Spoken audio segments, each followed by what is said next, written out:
Maadisi Smeli ndauya nenyaya yangu yakamira yakadai. Ndiri single mother vane mwana ari form 1. Ndakasiyanawo nemurume wangu nababa wake. So pane mukadzi anonzi Aleta Kandeya kana kuti maita diwa.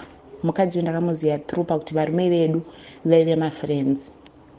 So some years back pane mwana wangu paakamboya kuholiday. Ivo vakamba because vaigara kuno kuDurban. Asi pane madhezi vangombogarwa Zimbabwe. Vakazomboya nevana vavo kuholiday. So pakudzokera tikamba tavakumbira kuti vadzokerewo nemwana wangu. From then po matakachitanga kutaura navo paWhatsApp. So ivo vane maissues nemurume wavo. Handizivi kuti vachiri vese here kana kuti vakarambana. Inini nababa mwana wangu takatosiyana. Saka ndo pakatanga kuzivana kwangu namai ava.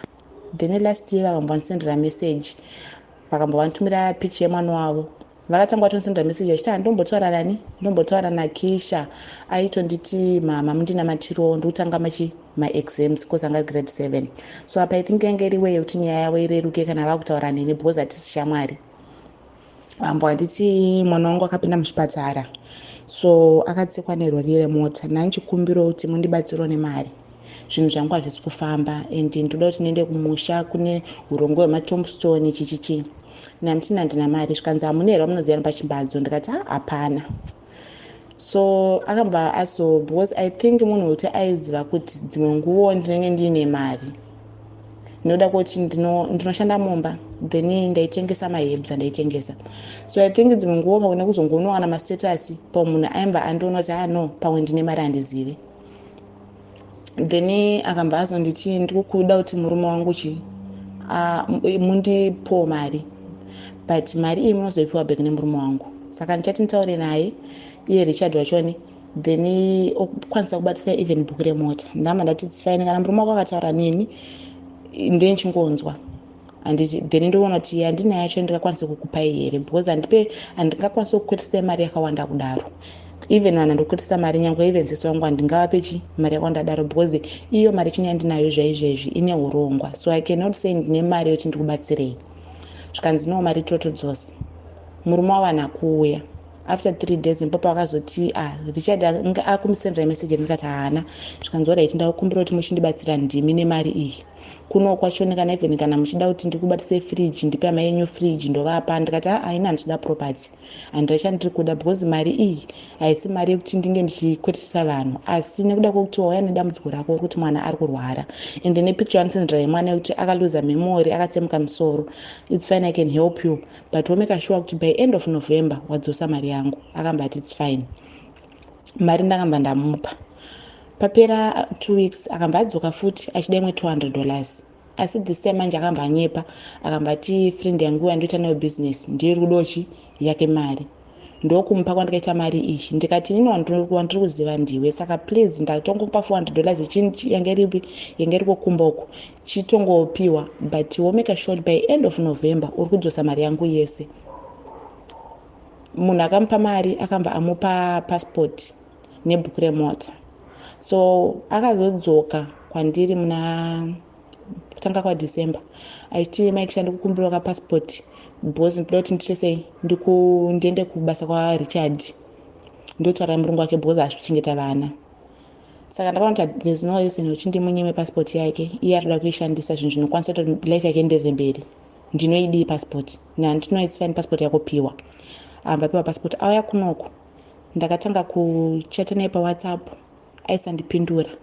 Ndikahamba ndamukumbira namba yekufona ndaiti ndikafona ndaisapindurwa until ndazosangana naye because akandipa ndiri kukwira 4 Lions ndichingoburuka ikoko I promise you mari yako ndokupa ndichatosvika vanhu vakandimirira vane mari yangu mandikutamba nawo raundi kuSouth Africa ikoko. Dera akasvika ne4 Lions I didn't want to send a message because ndakaona kuti munhu anenge asati azorora kana iye achizongoda kundipa mari yangu achandimaikisha mari yenyu ndaanayo. Ndakangona munhu akatizi for 3 days dzese ndipo ndikazomutsvaga ndikati wangu haufa. Aisapindura messages in time. Ndo pandikamba ndatozosangana naye kuSunday market ndisingatozvifungire kana iye aisazvifungira achitengesa zvaaitengesa. Ndipo ndikati ko wangu ingwa ndikufonera ndikusendera message wasikundipindura tikanzi mimi andoshandira vandu kutengesera chino vatombodo ndibate phone. Ndikati it's fine. Ndikati ko mari yangu unondipa rini? Ezvo pane pato ne month and some weeks watora mari zvikanzi zvoni mari ndokupa next week ime vanitambirisa. Pandakadzokera next week wachoni kwainayo ndakatonda nemwana ndasisina mari yechikafu mumba. Ndasvika ikoko ndakatanga kudzwa nhoroondo. Ndakazoti alright ndamira kubva makuseni ndakukumbira kuti uchindipo hakoshi mari yetransport yekudzokera kumba ndikwanisa kutenga kana even chikafu chotinonodya izvozvo bosi mwana ana mari yechikafu. Akamanipa 100 rand. Ndikakudzai mwana akaenda form 1 ndisingazivi kuti achaenda sei. Ndandine mishonga yandaitengesa ndakatora mari yese capital yese yandaihodhesa nemaprofits ndikaita kuti mwana atange form 1. Munoziva kuti kuenda form 1 kuno kuSouth Africa mwana anenge achibva kuZimbabwe kuti awane nzvimbo magovernment schools zvinonetsa. Akaenda private schools zvinoda kuti ndasina option kwandinobhadhara school fees every month. Ini ndinoshanda mumba ndinoda kubhadhara rini ndoda kudini. Ndakamutsanangurira zvese ndikati andina mari hona mari yana ndakaplana kuti mwana atange form 1 nayo ndiyo yachona yandakakupa. Chindibatsiro pandakakubatsira wakabatsirika chindibatsiro nemari yangu. Munhu anga kundiignowa. Dzamara ndazongoita zvazviripo kuti mwana aenda kuchikoro. Mwana aenda kuchikoro ndakazotaura naye muna March ndakatomusindira richati ndikati muna chatira techi wemwana wangu mwana ndaomubhadhara school fees. Ndakukumbira kuti at least pamari yawo inayo chindisiro mari muaccount mwana abhadharirwe school fees akwanisa kuenda kuchikoro. Akandibblue tick because every month angangonudza mastories. Dzamara ndazoti so pane statement raakazombondiudza raakati zvoni kana ndichikudza ndichakupa ndanazvonora ndikukumbirawo namba yekuti ndifone ntaure newe. Akamba nditi foni yangu yakafa hainzwike. Ndikamba ndafona ndaitonza kuti munhu vamba akanyarara asi kundipindura ndichitaura munhu irizi amatiwa zvinzwa kuti foni yangu yakafa isi kutaura.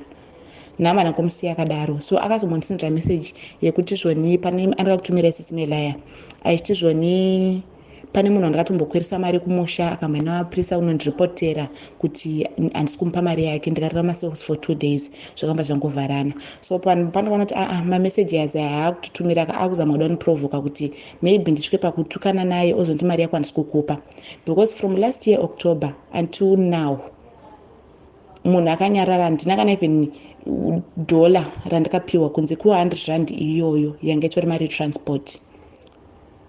That was it nanas. So muna end of March is it I think end of March akazochinja namba ndo pandakapedzera naye pandakampa because my last teacher naye ndo andikampa account yekuchikoro yemwana ndichiti pamwe ururadzwa kuti udzose mari yangu kuti pamwe ndingadye ndikakwanisa kurarama but handichada hangu mari yekuti ndikwanise kudya inini ichiisa mari muaccount mwana aende kupi abhadhara school fees. Akandibblue tick from there akamba chinja namba. Pandakaona namba yachinjwa pandakatanga kutsvaga hama dzemurume wake nandaona meguru vachoni ndavakumbira namba vaitoramba nenamba vachitanochi zvinozokonzesa mutsauro. Pandakazopiwa namba dzaamwene because paakabva kuZimbabwe iye akanga asiya vana kuZimbabwe vana vakazotorwa naamwene vachoni. Pandakazotorwa naamwene ndikati mama nanchikumbira namba dzani dzamaiti adiwa vakati mwanangu zvinonetsa inini yako yawazondiudza kuti maiti adiwa vakadai again ndivasendere message nenzoro vanoti kudii maiti adiwa vakaudza amwene vavo kuti musamupi kuti ndisapiwe namba dzake. So handizivi kuti kana uchiziva wakakwereta handizivi kuti kana kuri kuti munhu unenge wakwereta mari kune munhu uchitarisira kuti uda kumudzosera what is the reason yekumuchinjira namba. Ende ndakatozonzwa even amweni vacho nevachiti akasiya kuZimbabwe kunoko aparamura zvikwereti zvakawanda zvevanhu vari kungouya ende iri nyaya yekuti akakwereta mari achida kurapisa mwana anonyepa nokuti mwana anga nemedical aid. Saka handizive sisimele kuti munhu akadai so anenge achizama kuda kureve chii cause pane pandakatowa muti uri kupi ngatisangane maybe tikakwanisa kutaurana face to face tokwanisa kunzwana nakati nyangwe even ndikakudza kwandiri uda kuita sei. So munhu andisingazivi kuti ndokwanisa kumwana kupi ndakataura nemurume wachona hapana help yakakwanisa kundibatsira nayo. Ndikataura nabamukuru havana kundipa help. Ndikataura naamwene vachoni hapana help yakakwanisa kundipa. Asi ndotonzwa kuti anotoenda ku4 Lions aine malaptop aanenge ainawo because zvemalaptop akambondiudza muna December nezvazvo. Munhu wekuti aritoshanda mari yake aritowana mari awana mari aritohodha malaptop otumira ku4 Lions oenda kumusha.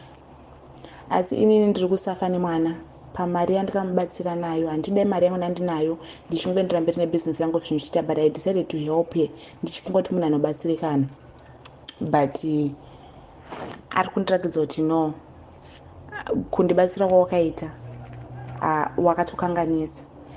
ende pandakambomutega zita rake kufacebook iti ndipo mari yangu mwandakakubatsira wani chichi, akamba achizopana maisi vamwe vaigara navo vachimwe vaitengesera zvinhu vakauya kwandiri vakamba ndakafonera vati ndivafonere, vamba vati maita dova vatoti vakanokuripotera vamapurisa kuti why did you mention zita rake kufacebook ende varida kutokusungisa.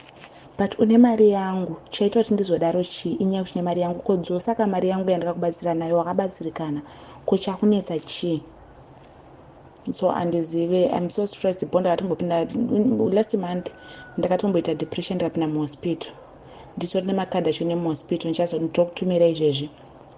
So ndinoona kuti munhu anenge aine dambudziko wekuti anoti I don't care ende ini handinzwaro, handizive kuti isaira rake here rekubira vanhu mari oro chii.